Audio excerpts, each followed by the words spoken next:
Andres. Hey, sorry, I didn't see you there. Sorry, I've been wandering around with my headphones on. Can you guess what I'm listening to? You are listening to, well, I know you're listening to Hot for Teacher by Van Halen. I am listening to Hot for Teacher. Yes.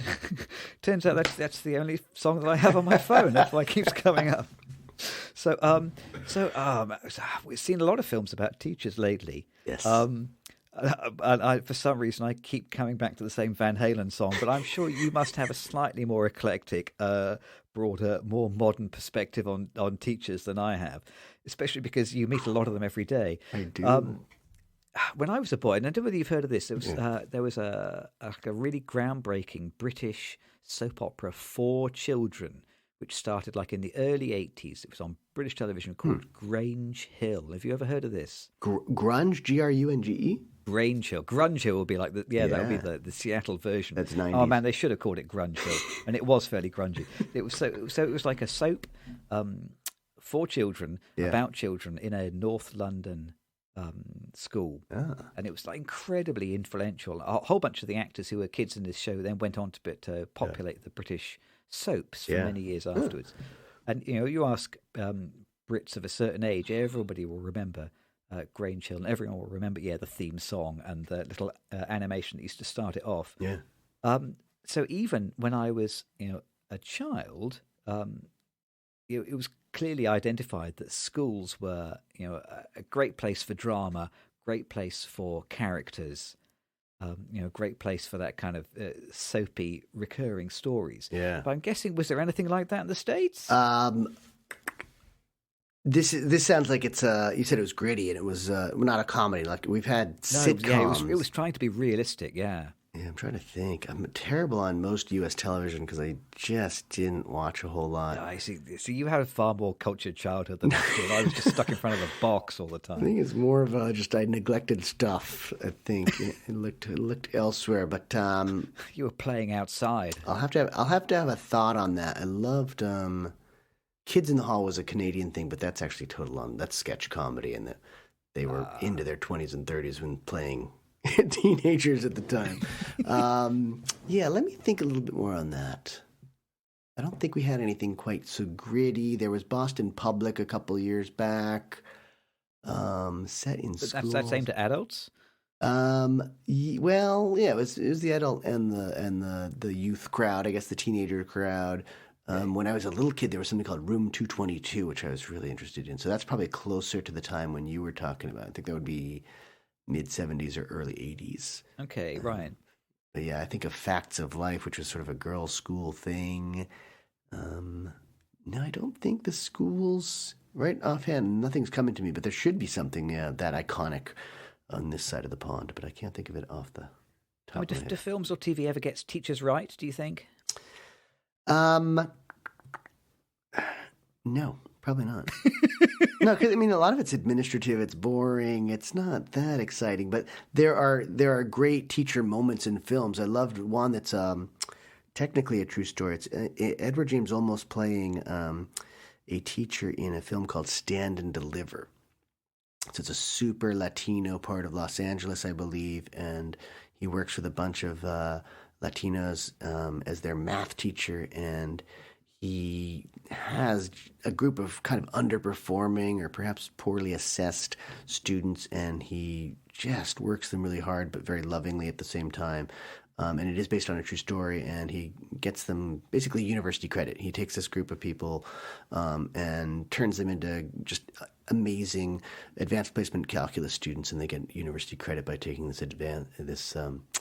exam at the end. But he's just very motivational and just very interesting character, and Edward James Olmos just does a great job in that role. So that one, technically real life. And I think they kind of get him right. Like if you have to have a teacher who's really performative, I guess, and can really engage students in order to make it like cinematic and get it right. I think. Perhaps everyone's getting it right because it's just kind of boring and they're neglectful, I guess, or they're not that dynamic. Maybe that's what most teachers are like. So that would be my short take on that. Can you think of someone who's gotten it right either in the United States or in the UK? I'm slightly cheating because I'm going to name a documentary. But have you seen Etre et Avoir? It's a French documentary about this really, really tiny school in this tiny village in France, which is kind of, it did the kind of theatrical circuit. I don't know, it must have been the early 2000s, something like that. And that's like, like a very sweet, touching documentary about this one guy who runs a school, and I think there's it's a long time since I've seen it, but I think it's there's 6 pupils, but the pupils range in age from 5 to 14. Oh wow! And he's the one guy. He has to teach them all, so he has to kind of know everything and kind of control them all. But he's like this sort of very sweet, really, really dedicated teacher. And you could say, well, if you have a really small class, actually, maybe it's not that hard to be dedicated. Maybe it's it's when you're faced with a class of 38 kids, none of them want to be there. Precisely. It's That's hard. tough. Whereas if you've got just 6 kids in a class, then maybe it's not too hard to be dedicated. But I remember that being, like a really sweet, sort of touching, quite optimistic film about teaching, with a real teacher being a teacher. I was going to say I have another sort of real teacher story, and that's a film. It's another French film, same era, 2008 or 2009 maybe, called La Classe, The Class. Okay. And it was written by a guy who taught in an urban Paris school, I believe. Very international student body. And he went on to write this thing, and I think he acts in it as well. And it really captures that kind of classroom really well, in my opinion. To the point where I had just been I saw the film. I had just been in Paris. I think I had a trip of students from the American school in London when I was teaching there, and we came back. And I watched the film that very night. I was exhausted, but he's teaching this class, and they're talking all the time in the class. And I found myself going, shh, shh, shh, shh, shh, in the theater because it just felt so real. Because I spend too much time shushing students, and I think it just captured it. I felt like I was in the classroom.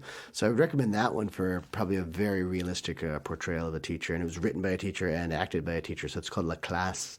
French film, 2008 or so. Yeah, it's interesting you're saying that a lot of teaching is about administration. Have you seen? Do you remember Election? Yes, it's like that kind of early Alexander Payne film.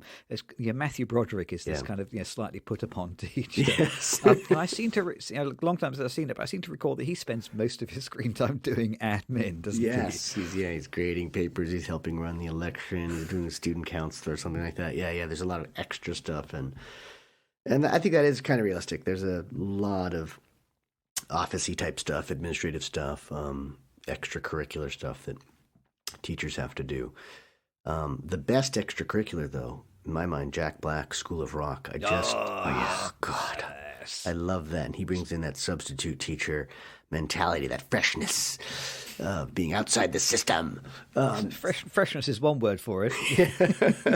So I like that. I know that's not realistic at all, but one of my favorite teacher performances on screen.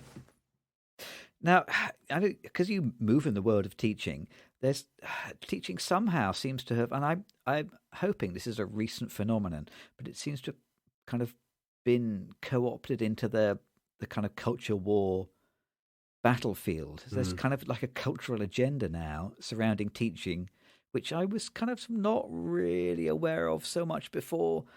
I don't know whether that is being reflected in cinema yet, or whether you are finding that impacting your day-to-day work. Are they telling you, are they trying to ban books in your school? Are they telling you, oh, you can't teach this, and you've got to give an even-handed view of the Nazis when you teach your kids? No, I am just very free in my teaching. There are very few restrictions on us. Obviously, if I did something what could be perceived as controversial, I might hear about it and talk about it. But no, we don't have restrictions here. I think it seems to be more of a conservative movement. I'm not in a conservative part of the country at all, so. But in some places, they're definitely books that are banned and discouraged. I think the librarians are having a hard time because there are a lot of, especially in conservative districts, people are really watching what they have in the libraries and what books we're reading. If anything, we've cut out a few books because they're just honestly too racist in many cases, too imperialist. The language is just incredibly racist. So we've taken a few books out and we've tried to diversify, I think. And, the conservatives see that as being too woke or whatnot, but it's just sort of we could talk about that a lot, decolonizing the curriculum, and they hate that. Conservatives hate to hear that. So I think, no, if anything, I think we're being taught to be more inclusive, and I think some people see that as a threat. It's becoming sort of less white in the curriculum, and I think we're getting more honest, and a lot of people don't like that in American education. They want to go back to just telling the same old lies. Yeah. Does ever catch on?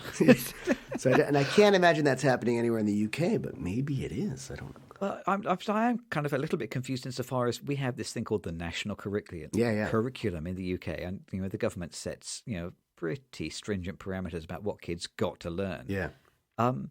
So, but who tells you what you've got to teach the kids then? Does it not happen at a national level? Not at all. Not at all. It's really dependent on the school.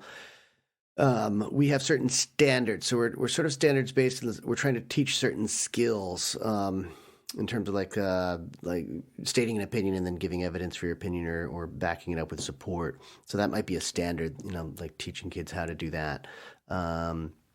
So we're more based on just trying to teach skills. And because I'm teaching people who are learning the English language, I'm really focused on sort of basic reading and writing skills. So I don't read much that's in any way controversial. I do teach a social studies class where I try and be pretty honest about American history. So that's the one place where, again, I don't think I'm doing anything controversial, and just feel like I'm being more truthful in terms of the level of racism in our history, the level of imperialism in our history, and I'm very honest about it. And I feel like very, very similarly, as I'm teaching my students to give an opinion and set up the facts and give the evidence, I do the same thing when I'm teaching those honest points about American history. So that's the one area where I probably get a little bit controversial.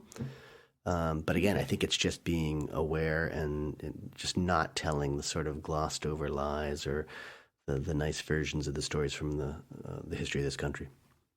I must say, I know I'm even more confused now because you've just said that a lot of education is about teaching kids skills, and yet 2 minutes ago when we were talking about Jack Black in School of Rock, you were saying that was unrealistic, but actually Jack Black was all about teaching his kids skills. Yes, musical skills, how to rock, man. How to rock. I tell you, if there's one teacher who was hot for teacher, it would be Jack Black. Now, if you excuse me, I'm going to put my headphones back in. I'm going to go and buy some popcorn. Let's be on our merry ways.